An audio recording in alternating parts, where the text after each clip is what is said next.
सुप्रभातम छात्रों, आज मैं आपको पंचमः पाठः कंटकेन एव कंटकम ये पाठ समझा रही हूँ। इसके साथ इसकी पाठ की पीडीएफ फाइल और ट्रांसलेशन की पीडीएफ फाइल भी मैं भेजूंगी। आप सब ट्रांसलेशन आपकी नोटबुक में लिख लेना, ठीक है। ये पाठ का जो टाइटल है कंटकेनैव कंटकम, मतलब कांटों से ही कांटे का निकाल हो जाता है। इंग्लिश में कहा जाता है तो टिट फॉर टेट, ये इसकी कहानी है। कोई एक शिकारी था जिसका नाम चंचल था। वो हमेशा पक्षी और हिरन को मार के अपना गुजारा करता था। एक दिन वो अपनी जाल जंगल में बिछाकर घर पे वापस आ जाता है। दूसरे दिन सुबह वो जाता है तो वो जाल में एक बहुत बड़ा बाघ फंसा हुआ होता है, ठीक है। वो बाघ को देखकर वो डर जाता है और फिर वो सोचता है कि मुझे यहाँ से भाग जाना चाहिए।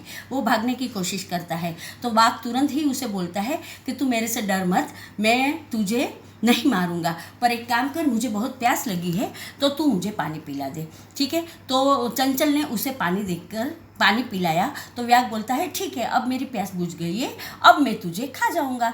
तो चंचल ने बोला तूने तो अभी मुझे बोला था कि मैं तुझे नहीं खाऊंगा, अब तू खाने की बात करता है। तो वो क्या बोलता है कि इस संसार में सभी लोग स्वार्थी है।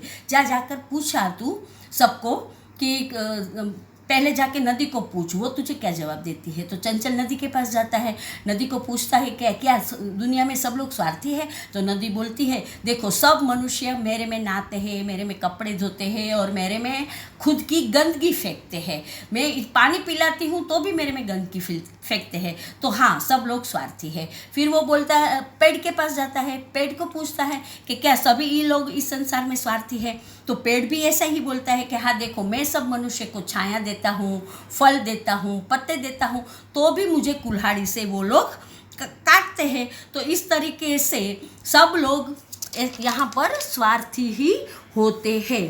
तो ये सब बातें फिर एक पेड़ के पीछे झाड़ियों में पीछे एक लोमशिका, जिसको हिंदी में लोमड़ी कहा जाता है, वो सुनती है। तो वो बाहर आके चंचल को पूछती है कि अरे बता तो सही क्या बात हो रही है। तो वो उसे बोलता है कि अच्छा मौसी, तुम तो सही टाइम पे आ गई, देखो ये बाघ मेरे साथ कैसा करता है। तो बोलता है, मौसी बोलती है कि चलो हम इसके लिए कुछ उपाय निकालते हैं। लोमड़ी ने चंचल को कहा ठीक है, तुम वापस जाल बिछाओ।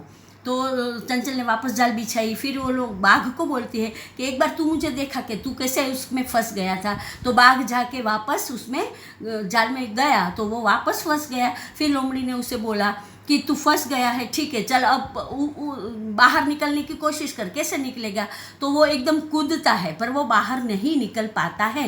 लास्ट में वो क्या होता है, वो थक जाता है और फिर अपने प्राणों की रक्षा की याचना करता है कि मुझे बचा ले, मुझे अभी वापस छोड़ दे। पर लोमड़ी बहुत चतुर थी, उसने वापस उसको उसके ही वर्ड्स वापस दे दिए कि तूने ही बोला था ना कि इस दुनिया में सब स्वार्थी है। तो चंचल भी अभी स्वार्थी हो गया है और इस तरीके से चंचल घर चला जाता है और बाघ जाल में वापस का वापस फंसा रहता है।